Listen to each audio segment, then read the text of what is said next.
Ladies and gentlemen, I'm about to begin the funeral service. We ask for those that don't have a cell phone or a pager, if you could turn it to the silent mode. Officiating is Rabbi David Chapman.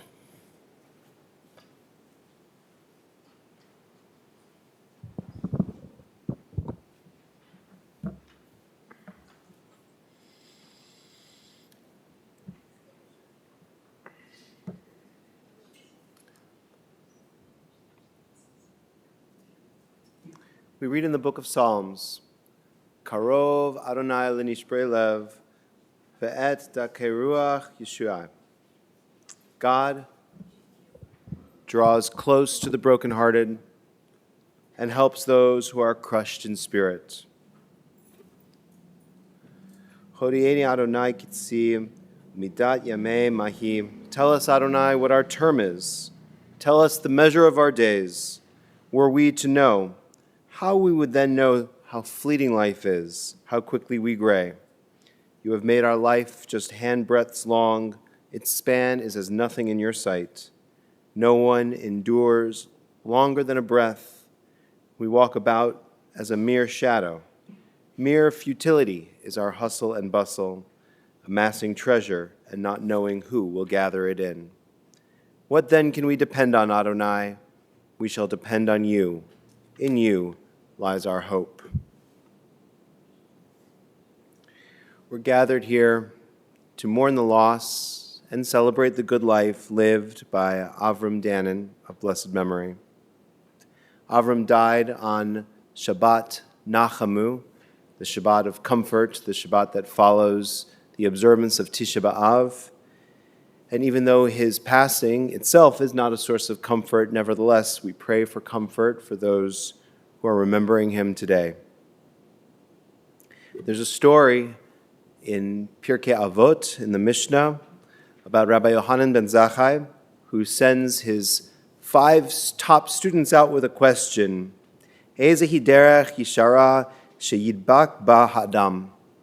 What is the right way that a person should cleave? What's the best way that a person should live their life? And the 5 students come back, as you might expect from a Jewish story, with 5 different answers. One of them says an ayin tova, a good eye, someone who's able to see the good in people or maybe see the potential, the possibility in people. One of the students says to be a chaver tov, to be a good friend. One of them says to be a shachen tov, a good neighbor, or maybe a good community member, someone who's involved in the needs of those outside their immediate circle. One of the students comes back and says, Haro'eh et hanolad, one who can see what is to come, who can plan for the future, who knows what might be around the next bend, and who's a good predictor of what might happen in life. And the final student, Rabbi Elazar, says, the way that a person should be in the world is to have a lev tov, a good heart. And their teacher, Rabbi Yochanan, said, Rabbi Elazar is the right answer, because to have a lev tov encompasses all of those other qualities that the other students identified. To have a good heart means to be generous, to be relied upon, to care about the community, to support friends and family members alike, and to tell you the truth, whether or not you wanted it. Avram was a complicated person, but he possessed a lev tov. He was an honest, sincere, and generous human being who put everybody's welfare above his own. Avram leaves a legacy that speaks volumes about who he was and what he valued. He leaves children that will carry forward the qualities that characterized their dad, that fierce devotion to family, to Jewish community, to helping those in need, and to enjoying life with all of its diversions and comforts. Avram was a man of many contradictions and surprises. Despite, or perhaps because, the family business at one point in his life involved a candy factory, he hated sweets, except for white chocolate, which is the sweetest of the sweets. So it's funny to hate sweets, but like the sweetest of the sweets. Despite making sure that members of his family had the opportunity for Jewish summer camp, he was not much of a camper himself. At one point, I learned writing home from Camp Mosheva, "I wish I were dead." That was his letter home. His daughter Rachel described him to me as antisocial, but he managed to maintain a few close friends, dear friends, including some of whom are here for large portions of his life. He was tough, sometimes bracingly honest, but also generous. He had high expectations of everyone around him, but nevertheless, he himself was maybe not the savviest businessman or recruiter when he was in his law practice. His marriage to Bonnie, of blessed memory, might have been a little old-fashioned in some ways, namely that she did everything domestic, social, and logistical for the family. But nevertheless, it was a deep partnership, and it was the bedrock of both of their lives. Avrum was a proud Jew and an ardent supporter of Israel, but nevertheless, he, along with Bonnie, had some reservations about their only daughter starting her career and her family while living in Israel. And here's another contradiction. Avrum was a lover and an aficionado of both professional sports and high culture. How many people, it can't be a high number, have season tickets both to the Bears and the Lyric Opera? And he was not simply a passive observer at these two venues. He was as comfortable expounding on the plot of an obscure opera or a particular style of a conductor or a composer as he was calling a friend to dissect a bad play or a bad call on the football field. A phrase that comes to mind when I think of Avrum is to be a rodef emet, a pursuer of peace, a pursuer of truth, a rodef emet. This is undoubtedly a virtue. And like all virtues, it can be a little much when received in such large quantities. But Avrum had an insatiable appetite for speaking the truth. Avrum was also a lover of life. His appetite included everything from ski vacations to restaurant dining to supporting Israel. But his true appetite in life was for the people who were a part of it, specifically his family and his close friends. So it is only appropriate that we spend some time together today hearing some reflections from some of those who knew him longest and knew him best. We'll hear from his grandson Jonah, from his friend Mel, his nephew Josh, his daughter Rachel, and then finally his son-in-law Taylor. Jonah.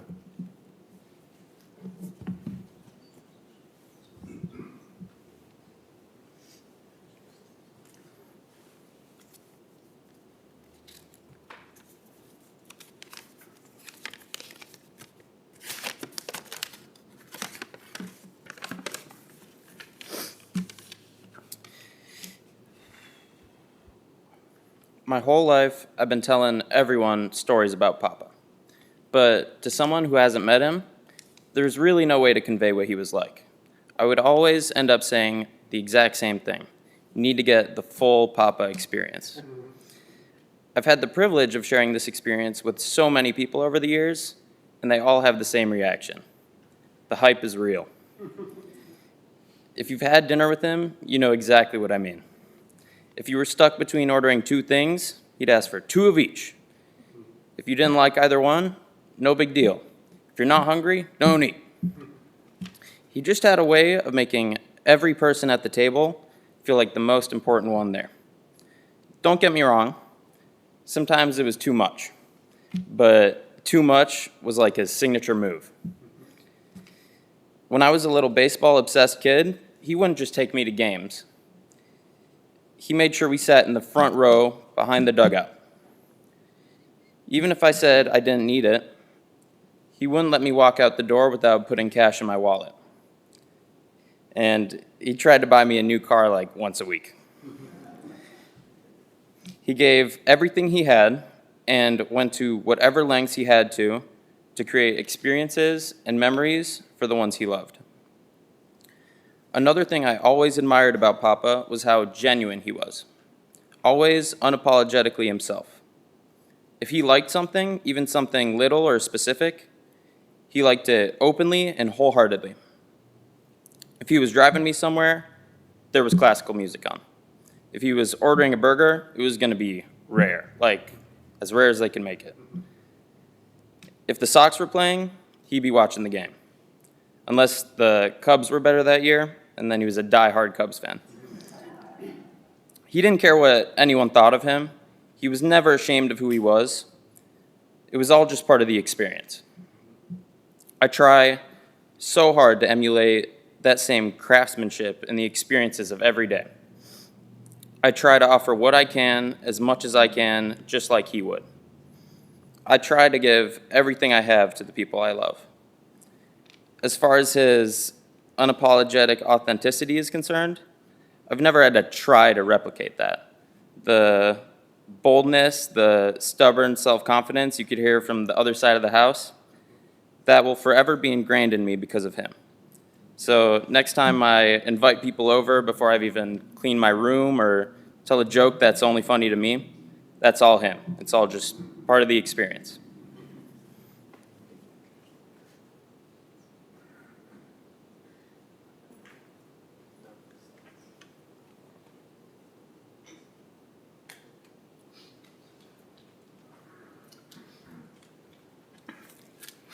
Good afternoon. I'm Mel Newman. I'm a longtime friend of Avrum's. I met him when we were 17 years old and both became members of a 15-man pledge class at the University of Illinois. The fraternity was called Phi Sigma Delta. I ran into him, and here's this very brawny, muscular guy who told me he played football for Austin High School. Austin, by the way, was a powerhouse back then, and had a girlfriend named Myrna. And as the time moved by, we grew closer, and I thought about why, I liked all my pledge brothers. We were very close knit. Why Avrum? And then I realized it. We had two things in common. We both were pursuing an accounting degree, and we both liked to smoke. And smoke we did.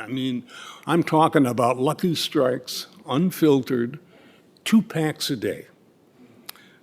We roomed with each other. I'm not sure anybody else would have roomed with us.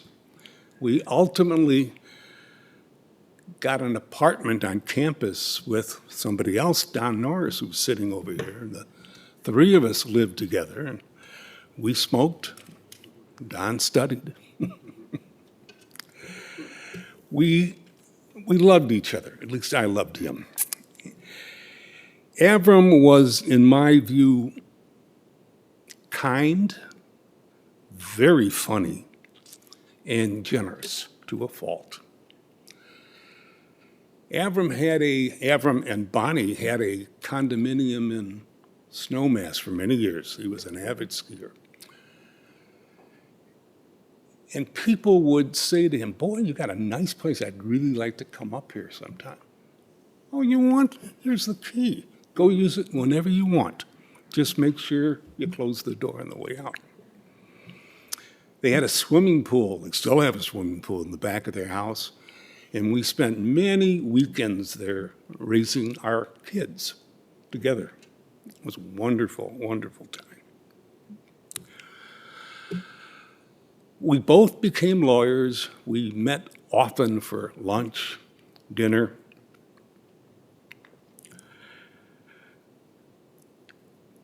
I can look at our time together and I can segment it into 3 periods, all epitomized by pizza. We loved pizza. I loved pizza. First period was the Dewey's period. That's when we were working down in the Loop. And we'd get out there to either duos or unos, and that would be our place to go. After we retired and spent much more time up in the northern suburbs, we became Paisanos. That was the Paisano term. That started about 40 years ago or 30 years ago. And we'd go to Paisanos as for every occasion, even when we didn't have occasion. And finally, there was the Lou Malnati period, and that's been the last 15 years where we'd celebrate birthdays. Avram's got a birthday coming up, 2 months. I've got one that comes up several months later. He won't be there anymore. I will miss him greatly. He was a wonderful human being. I know that we all feel a great sense of loss, because although our emotions might be different and our relationships may be a little bit varied, we all have lost a great friend.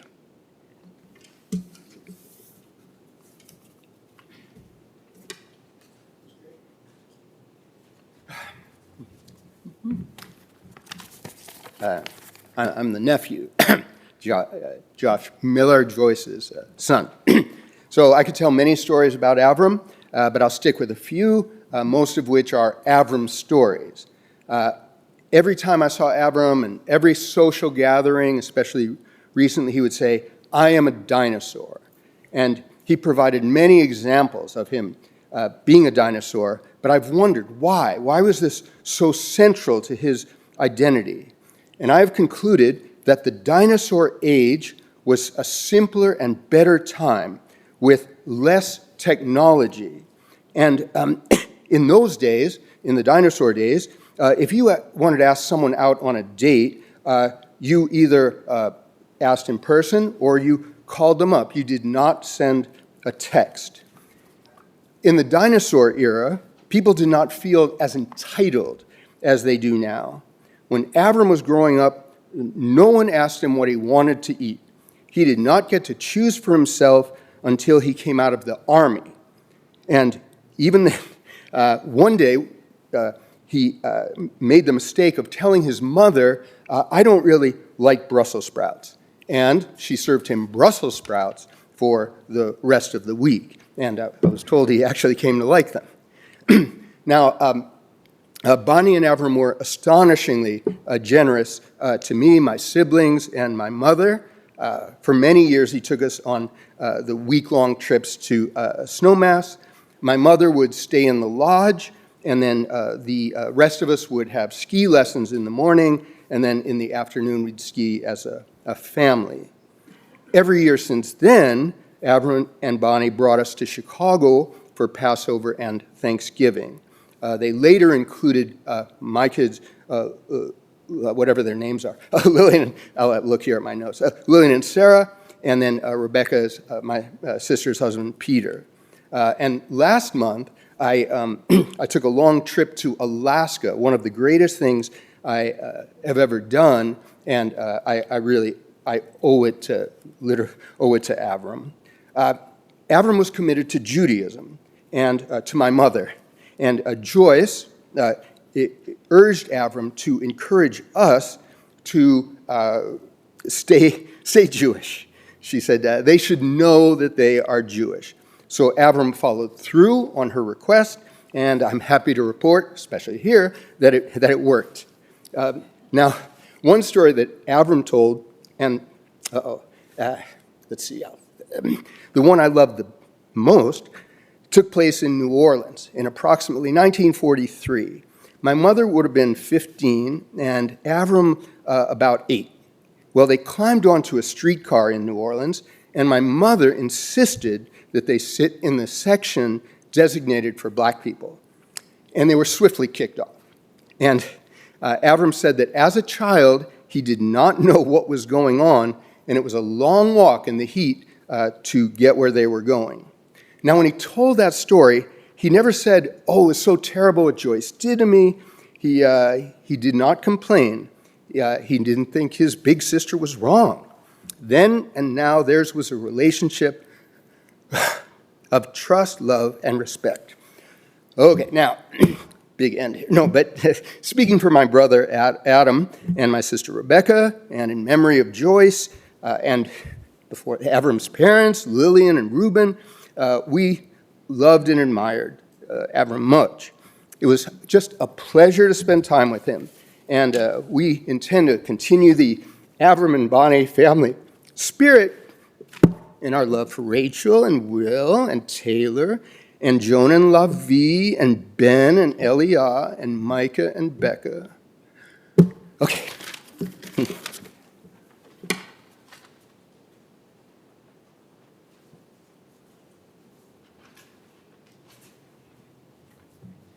Thank you so much for being here today.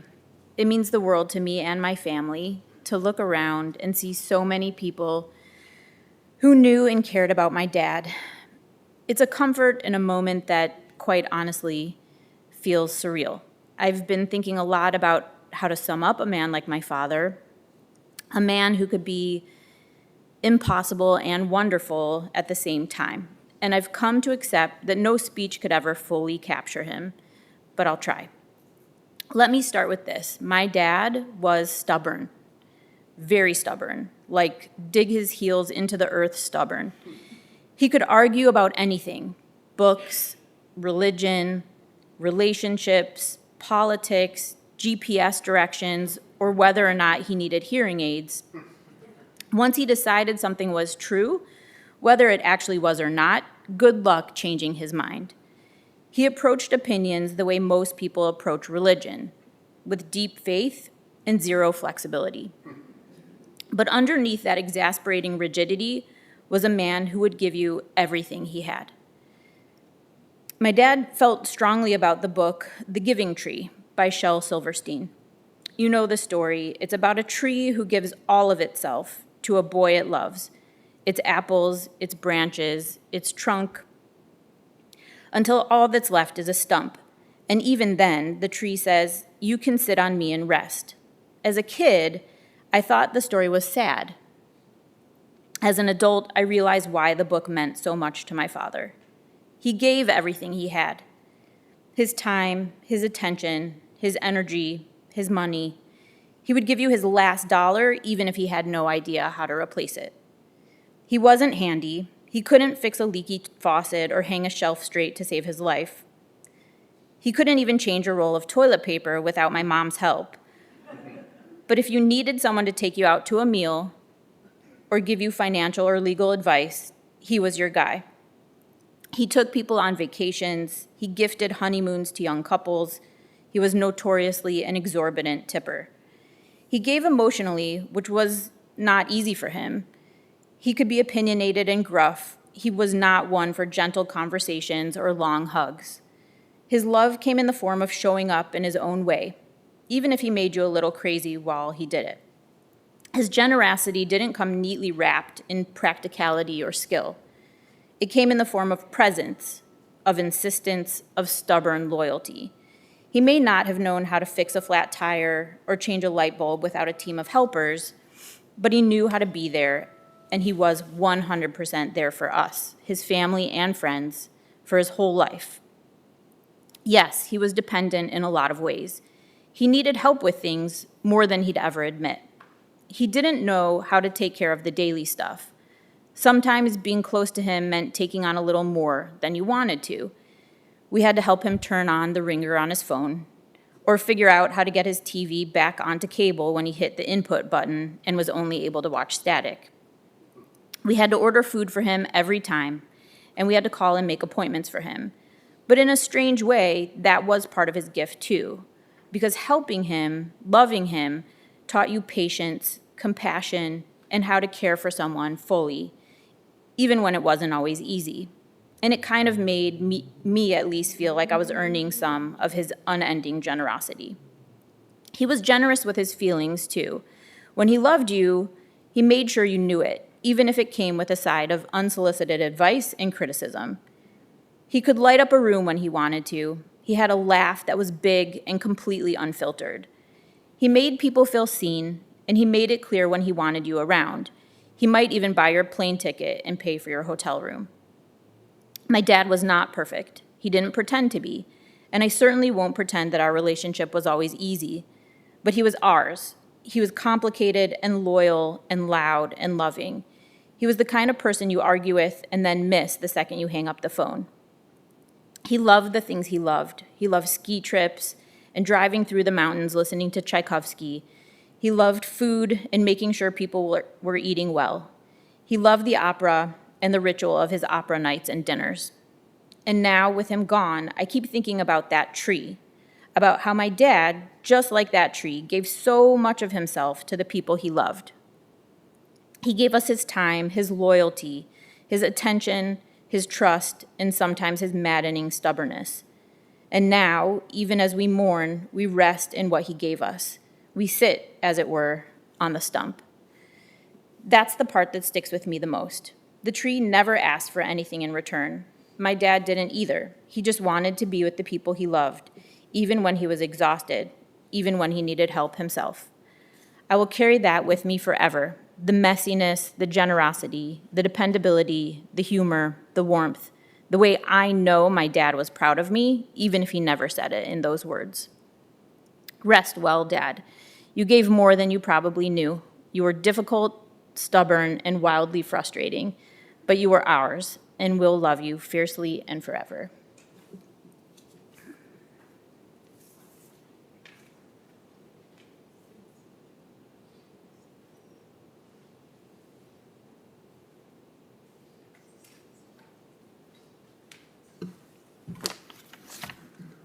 It's a tough one to follow. My name's Taylor, and I am Avram's son-in-law. And today we remember Avrum, Dannen. And I met Avrum, around 2010, about 17 years ago. And Avrum was a beloved father, husband, and friend. I remember meeting him and falling in love with his beautiful daughter, Rachel. And skeptical as he may have been about me at the time, he was always very friendly to me. And maybe he thought I would just go away and give it enough time, or the problem would sort itself out. But regardless, time goes on, and Rachel and I eventually got married, and I got to know Avrum a lot better. I found out that he was a big Bears fan, huge Bears fan, Sox fan, and as everybody else has said, lover of orchestra and symphony music, and of course, going out to dinner. Most important of his love was his love for his kids, Rachel and William, and his grandbabies. I remember Avrum throwing the ball across the floor to Jonah on a Sunday afternoon while the Cubs or Sox were on. Well, Jonah was about this tall. And Jonah may or may not sliding into the sliding glass doors during episodes. I remember Elia, as a little girl, crawling all over him, bothering him while he was trying to watch the game. And watching him hold Micah after we moved from Israel, holding him as a baby. And then in Evanston, being at the hospital, holding Becca as a baby right after she was born. I remember him in his older age sitting in the cold and in the heat, watching kids play soccer and baseball, with him limping along on those uneven grounds on the field to see them play, sitting on those hard-backed benches when he could barely sit in a chair with comfort. I remember Avrum traveling across the world to Israel, sitting on a long flight, going through the mess of the airport to attend bar mitzvahs, and visiting us while we were in Israel. My dad can attest to me not being a very emotional person, not doing very well with this stuff, so I prepared ahead of time.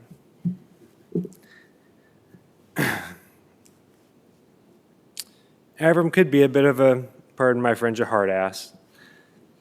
But I remember Avrum, and from what Rachel told me also,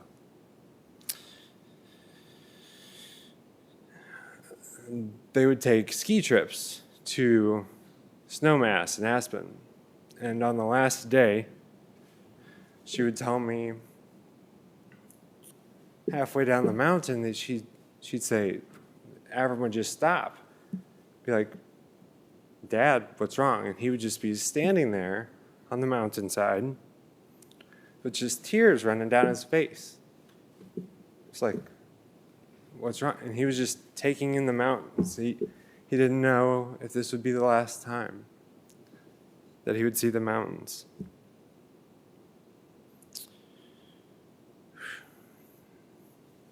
I remember later on at the opera, I thought he was sleeping. But he would just be sitting there at the opera with Bonnie, and eyes closed, listening to music, just tears streaming down his face.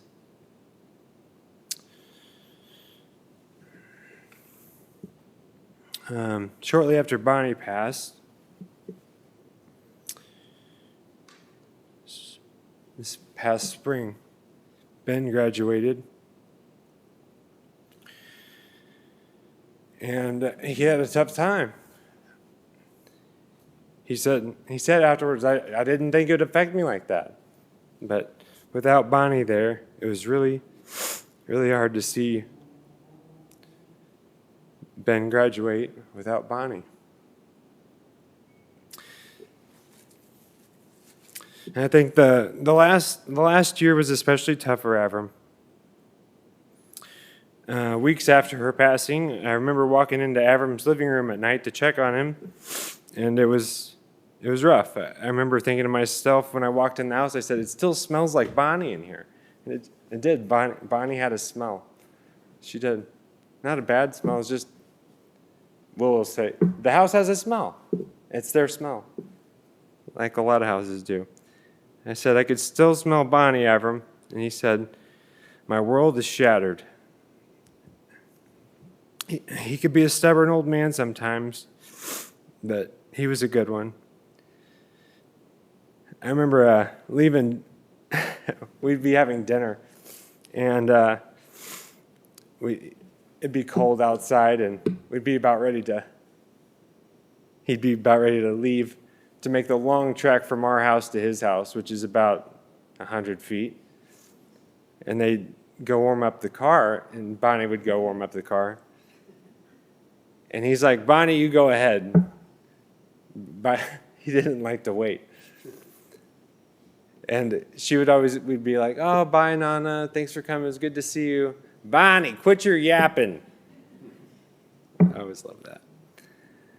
But he loved her so much. And I don't know if there's a heaven, a hell, an afterlife. We turn into chickens or dumb frogs when we die. But I hope they're together. Bonnie might say differently. But maybe they have separate rooms or something. I remember driving by late at night, coming home from work, driving by their house to our house, and I'd slow down, and look over, and you can see into their living room. If you've been in Riverwoods, you know. You can drive by their house and see their living room. And there's the family room and the living room. And there's a TV in the middle on one side and the TV in the middle on the other side. And Bonnie would be sitting on one side, and Avrum would be on the other side, and they're watching different programs. I love that. That was good. That being said, yes, Avrum could be difficult, but I think it's safe to say that he preferred things done in the Avrum way. And anybody who's ever been out to dinner with Avrum would probably agree that trying to pay for dinner was an uphill battle you were going to lose. I thought about that often. And what was the deal with that? Like, why couldn't somebody else ever pay? Like, why did he feel like he had to pay for every single meal? It's like we could be out with millionaires. They can pay for it. No, Avrum's going to pay for it. I was like, why is that? Is it pride? Is it something else? And I don't think it had anything to do with that. I think he wanted to pay for those meals because he loved going out to dinner and having people he loved around him together. Like, that was his treat, to have family together. I really believe that. And so it was his treat, and he felt like would pay for it. I really believe that. And that's like, you just don't see that. And so I really admired him for that. And in a way, it was just like he was saying, also, I'm here. I want to take care of you. And he did. Avrum and I didn't always see eye to eye. We had our differences at times. It really took a long time before we became really close. He really liked things done in a certain way, and sometimes that was hard to deal with. Sometimes he would be in a good mood, and people would get upset, or people's feelings would get hurt. But he would, in time, apologize. He would always apologize. Sometimes it took a certain someone to nudge him to do that, but he would apologize. Avrum didn't like change. He had a pair of boots in his closet that were 30 plus years old. He had that same jacket that was, oh my God, how old was that jacket, Will? 40 years old. He didn't like change. And it had to be like him to pull teeth to apologize for something, but he would. And I love that. And because that's real. And that's something we can all relate to, is like struggle, like whether it's judging someone or having an imperfection and then overcoming that imperfection, biting your lip and biting the bullet to overcome that. And that's like the essence of humanity, like having a flaw, biting the bullet, and overcoming that. And he did, because he realized there's something more important, and that was family, and keeping that together.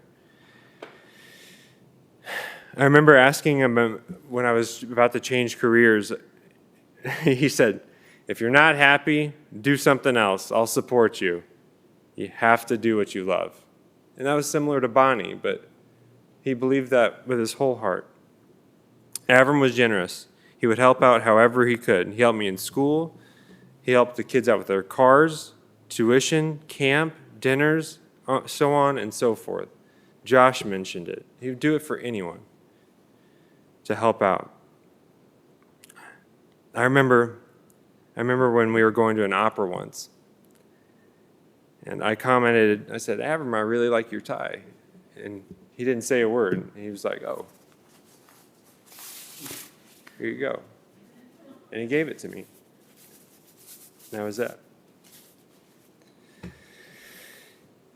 I remember, and it carried on to his kids, Rachel, William. William went to the East Coast to visit a friend. And he went to visit her, and this was around the time that South Carolina had, and North Carolina, they had flooding, a lot of businesses devastated, ruined. And on the way back from visiting his friend, Will went out of his way to go into some of these ruined towns that were rebuilding and businesses were just restarting, barely open. And Will went out of his way to stop there and make purchases at a coffee shop, give them any source of income or help, however he could. And Avrum was telling me this, and he was so proud. He was in tears. He was so proud of you that you would go out of your way when you didn't know those people to do that. And I think it meant a lot to him, not just that you, his son, would do that, but also, hey, the generosity is working, like it's carrying on. So I thought that was wonderful. He was very proud. I remember countless times of him telling me how proud he was of Rachel, countless times of who dedicates her life to helping sick people. How many times were we out at restaurants and he would say, my daughter's the doctor, we got to get out of here. And sometimes it was to get out of the restaurant early, but he was so proud to tell people that his daughter has dedicated her life to helping people. How proud of her success in school. He carried around a letter in his pocket Rachel got into school at Brandeis, and he carried around that acceptance. She didn't even go to Brandeis, but he carried around that letter of an acceptance from Brandeis in his wallet for like 20 years. Difficult as he may have been, he was so proud of you guys. Many people may not know this, but Avrum was a smoker, as you said, and as a lot of people do know, it's hard to quit smoking. He told me that in college, the alarm would go off, or you guys were getting up in the morning, and they didn't have pants on. First thing they did, the arm flops over in bed, and they grabbed the cigarettes and lit up before they had their boots on. So he smoked quite a bit. They adopted Rachel and William, and Avrum never smoked another cigarette ever again. Cold turkey, stopped.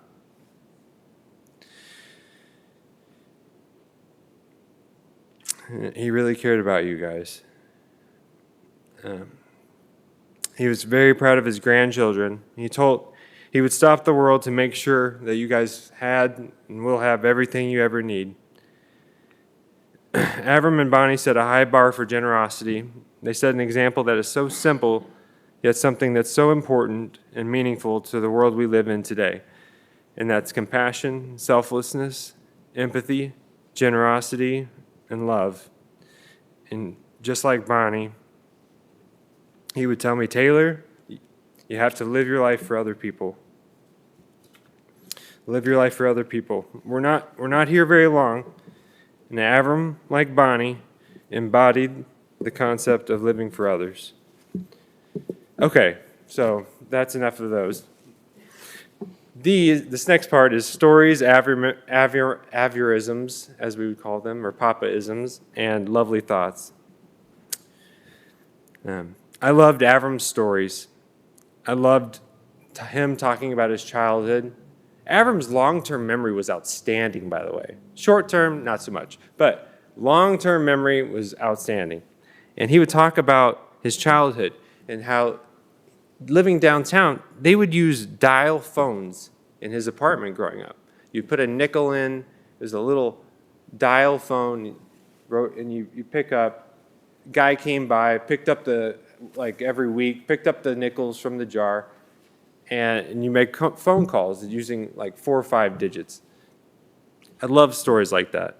He would talk about having an ice box, an ice. It would get delivered. Somebody delivered boxes, like frozen cubes of ice that would get delivered to their house. It would come up in the elevator, they'd bring it, and they'd throw it in the freezer, hence the term ice box. And they'd use that for their ice for the week. It's like, I didn't have that in Missouri. Anyways, he would talk about his dad and having a chocolate factory and his eventual aversion to chocolate from his dad bringing home chocolate every day. He would talk about neighborhood kids coming together, from the parks, gathering, parks and kids everywhere. But not everybody could afford a mitt in Chicagoland. So they played with a big softball and a bat. That's all they had. Hence, Chicago's 16-inch softball. I think it's appropriate now that Jonah plays 16-inch softball. He would tell stories about the Playboy Mansion being in Chicago before it was in L.A. He would tell stories about Hugh Hefner here, the location. I don't know how he knew the location, but that's neither here nor there. He talked about watching Bears games at Wrigley Field while they would be playing the Chicago Cardinals, who are now the Arizona Cardinals and were the St. Louis Cardinals. This is in the 40s and 50s. I love these stories. He was a Blackhawks season ticket holder, first row. He would tell me about old Chicago Jewish neighborhoods, which is why we're going to Waldheim. That's where the Jews live. Well, they used to live there, Taylor. They don't live there anymore, but that's where they used to live. He would talk about how players at the University of Illinois, how he was sitting through all these rough classes in college while all the football players were taking PE and ballroom dancing so they could pass the classes and stay on the field. I loved hearing stories about him and Bonnie dressing up in nice outfits to go on an airplane while smoking on the airplane. I love hearing about dicey trips into Aspen on rotary planes. I remember when Levi was little, he had Papa-isms. Levi was a very quiet kid, and he would come walking through the house, and Papa would say, "There's a mouse in the house." Or, "Hey, Levi, I see you." Car trips in the car, cows on the right, cows on the right. I remember him telling a story about one of his friends growing up who exercised all the time, ate healthy every day, and he died, a young man, of a heart attack. And then he was telling this at dinner one time, and he kind of had a long pause after he told us about it, and we're like, okay. And Avrum was like, "Eat the ice cream, Taylor." I remember Rachel and I got back from a jog, like a 5-mile jog one time, and he said, "I don't like to drive my car 5 miles, much less run 5 miles." I love that Avrum had a guy for everything. He had a tree guy, a pool guy, landscaping guy, plumber guy, you name it, he had a guy. I love that Avrum would mumble through Hebrew prayers. That was just how he was. I love that he would fall asleep on the couch and he would say, I'm just resting my eyes. And when he was going to bed, he'd say, "I'm going to read my book." I love that somehow he would turn a 3 to 4 hour Passover Seder into a 45-minute Passover Seder somehow. And we'd be eating in no time. But also, Avrum was a fighter. He should have had hearing aids 30 years ago and a wheelchair 10 years ago, but he refused. His response to us saying, "Avrum, can we get you hearing aids?" And he says, "I hear too much as it is." We found that when he recently went to the hospital, he had a sacral wound. A sacral wound. And we didn't know about it. And he'd been going to the gym every day, walking around with a sacral wound, and never complained. When he would get really sick and fall, Rachel and I would run over to his house, and he would say, I don't want to be a bother. He could have been feverish, sick, whatever. He didn't want to be a bother. 1 month ago, we went to go visit Bonnie's gravesite. It must have been 95 degrees outside in the middle of the day. And he got out of the car and walked over to the gravestone, sat down and sat in the heat for half an hour, and said Kaddish, pale as a sheet. Just unbelievable to pay his respects and recite Kaddish for Bonnie. I love Bears games at Avrum's house. I love the phone ringing every 5 minutes from Alan Wolfstadt. No hello, anything. It was just pick up fire the coach. Touchdown, fire the coach. Interception, fire the coach. I loved flipping on the game and hearing, "Look at the arms on that guy." The Bears quarterback would get sacked. It's hard to play quarterback when you're on your backside. Every Bears game after leaving the house, good night, Bears fans. Every single year after the NFL draft, we walk in and say, Avrum, you doing okay? "Yeah, I'm all right." Yet another year, no call, didn't get drafted again. I love when Jonah would turn on a hockey game, and we would be like, "Papa, you still like hockey?" He's like, "I love hockey, but I just can't see the puck." Okay. I remember last year, they started playing Thursday night football games, on Amazon Prime, and so it's not on basic cable. So I would go over to his house, and I said, "Okay, Avrum, what you got to do is you turn on the TV with the power button. You press power." He's like, "Okay, okay. All right, now, what you see when you turn on the TV is you click on Amazon Prime. You don't have to move anything, you just hit OK. Okay? Okay. All right, got it. And then it's going to pop up Thursday night football game. You click OK. OK. All right, so 3 OKs. You turn on the TV, 3 OKs, and you got the game. He did it. I was like, you got it? It's like, I got it. Turn on the TV, 3 OKs, it's on. 1 week later, I get a call from Avrum saying, the TV's not working, I can't watch the Thursday night game. I said, well, did you do as I said? And he said, well, I turned on the talk to speech button and I said, this is Taylor, play football, and it didn't work. I love that. I love that he would send all text messages with a slam effect. Going out for dinner, slam effect. Heat not working, slam effect. I love you, slam effect. That's great. I love that he was basically blind, completely blind in one eye and partially blind in the other eye, but somehow had a full driver's license and was driving to the gym every day. That guy must have been paid off really well.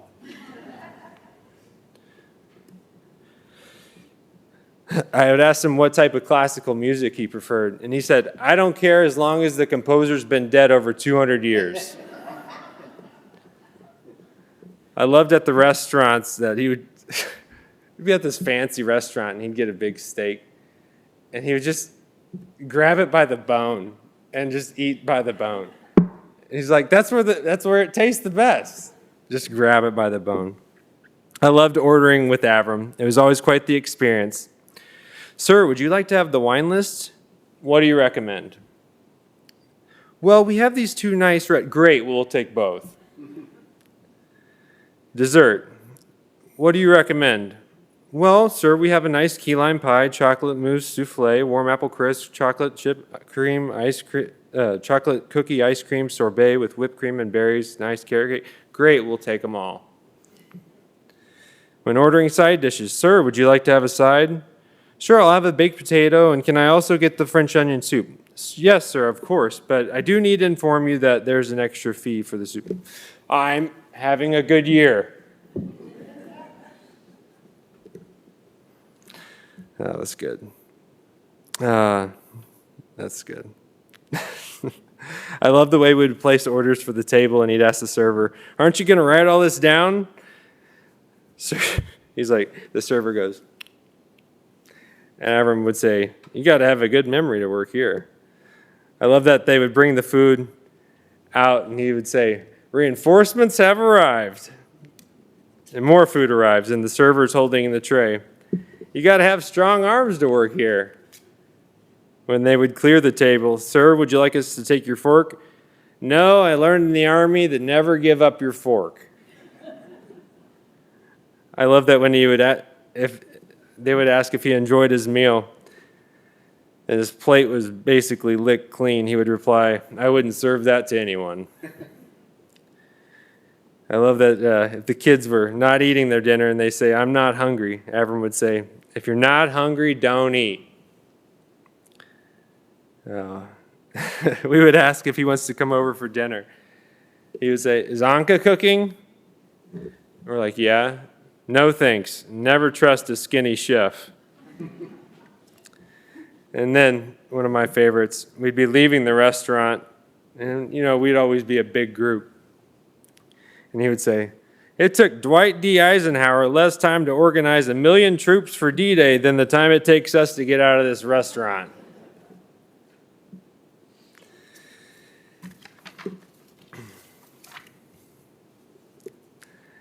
At Passover meals, at the end of the Seder, we would say, next year in Jerusalem, and Avrum would say, I'll be dead by then. Leaving Avram's house at night. See you tomorrow, Papa. Hope so. Avrum, do you want to go on vacation with us this year? I don't think so. I got a foot in the grave as it is already. And Avrum, did you ever golf? No, I'll golf when I get old.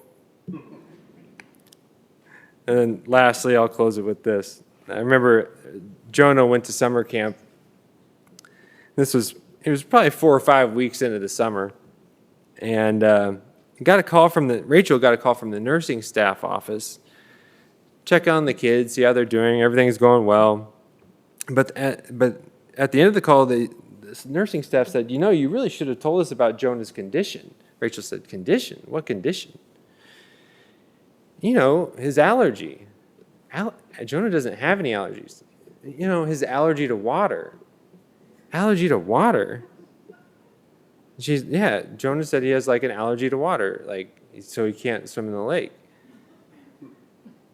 And Rachel's like, so you're telling me he hasn't been swimming in the lake all summer? Has he been showering? And they're like, oh, yeah. Jonah told us it's like fine as long as he's like not in the shower for over a few minutes.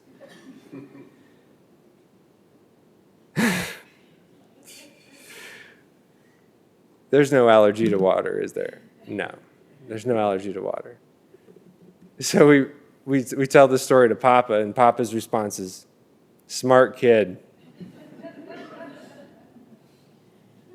Anyways, these are, just some fond memories that I wanted to share, and I hope you enjoy them as much as I have since knowing him. But he really loved you, Rachel, William, and he really loved his grandkids. And Papa, we love you, and we'll miss you. And now you're free to go read your book, rest your eyes, and good night, Bears fans.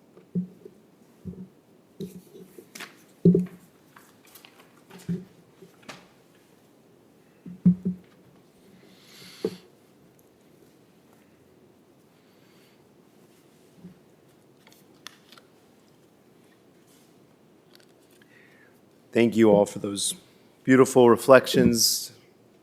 It's truly just the tip of the iceberg, but it starts to paint a picture of what a unique and special and loving and loved person Avrum was.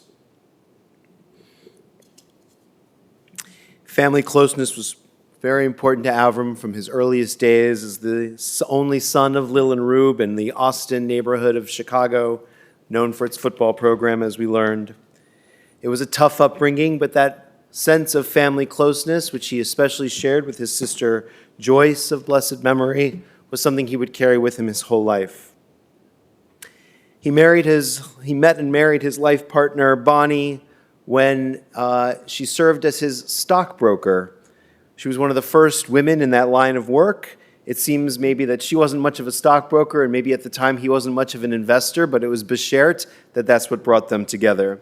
And Avrum and Bonnie were really ahead of their time in many ways. They were really ahead of their generation.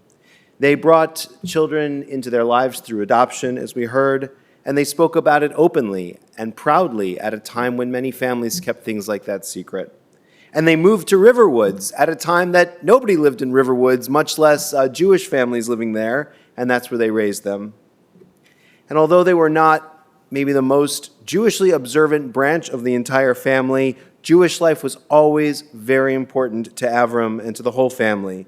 Synagogue affiliation, Camp Ramah, regular Friday night dinners, and festive holidays spent together. Avrum, along with Bonnie, as we heard, modeled for their kids and eventually their grandkids that Jewish value of nedivut lev, of generosity. He was a generous tipper, as we heard. At least once the restaurant called to make sure that that tip that was left was not a mistake. It wasn't. And it was a specific kind of generosity, as Rachel said, as with the giving tree, a generosity where you don't expect recognition or praise. You don't need your name on things. You don't need everybody to know. You give because that's what you do. He was a devoted parent, and he truly excelled in the role of Papa to these beautiful grandkids here. Despite being a man who prized comfort, if it meant seeing a grandchild's game, meant sitting in the snow or the rain, he would be there without hesitation. Rachel and William, I want to say something to you. You honored both of your parents by including them in every aspect of your lives. Rachel and Taylor, as we learned, even lived next door to Avrum and Bonnie, and that became especially important after Bonnie passed and Avrum's own health began to decline. Avrum was never without your care or your concern for him, and you did well by him. Just this past week in our Parsha in Vet Hanan, we read the fifth commandment, Kibud Av V'Em, honor one's parents. And it's one of the mitzvot that we say in Jewish tradition that there's no set limit. You've never fulfilled, let's say, that mitzvah.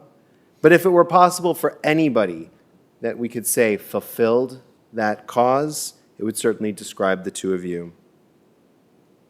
I just want to close with one more comment about Avram's love for opera. When Rachel and I were speaking the other day, she wanted me to understand that Avram didn't just know the plots of well-known operas. By the way, for many people, there's no such thing as a well-known opera, but that he knew the plots of even the more obscure operas, and she was looking for an example, and off the top of my head, I said Turandot. And she said, yes, he would have been able to tell you the plot of Turandot. And I was reflecting on that later, and I think that particular opera by Puccini came into my head for two reasons. One is that it was unfinished. Puccini died 2 years before it premiered. And in a similar way, Avram's life, like all of our lives, even though he lived a very full 89 years, he experienced many, many blessings. And towards the end, as Rachel shared with me, he said he had done everything that he wanted to do and he was ready to check out. He didn't even need another Bears season. We know that his life was not finished. No one's life is really finished when it comes to an end.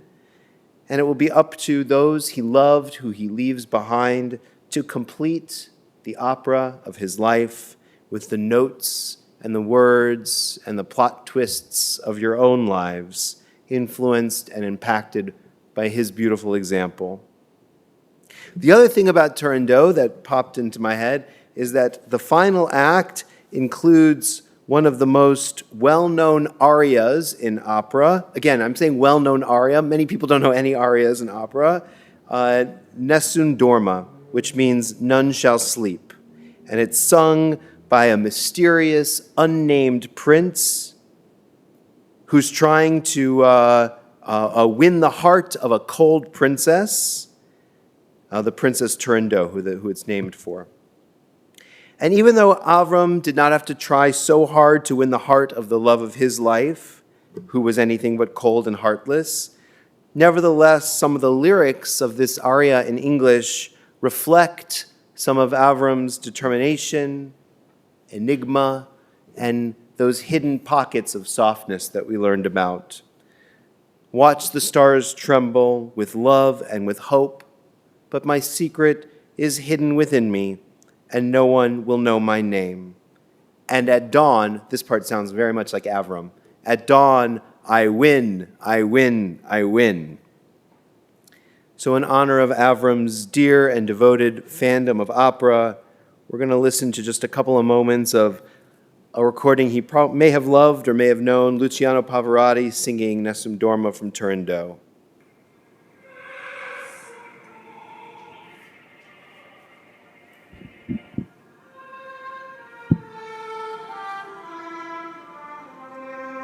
It'll sound familiar in a minute.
Caliph sings, "None shall sleep, none shall sleep."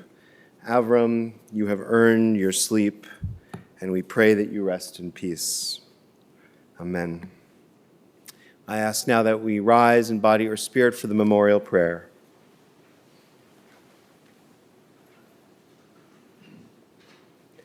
El Malei Rachamim, Shochein Bamromim, Ametzei Menucha Nechora, Tachat Kanfei Shechina, B'malot Kedoshim V'Torim, Kazohar Harakia Mazirim, Et Nishmat, Avraham ben Reuven V'Leah, Shalach Lo Lamo B'Gan Eden De Menuchato, Ana Ba'al Harachamim, Hastireu B'Seter Knafecha L'Olamim, Utro B'Tro HaChaim Et Nishmato, Adonai Hu Nachalato, Ve'yanuach b'shalom al mishkavo v'nomar. Amen. Exalted, compassionate God, grant infinite rest in your sheltering presence among the holy and pure to the soul of Avraham ben Reuven V'Leah, Avrum Dannen, who has gone to his eternal home. Merciful One, we ask that our loved one find perfect peace in your eternal embrace. May his soul be bound up in the bond of life. May he rest in peace, and let us say, Amen. You're welcome to be seated.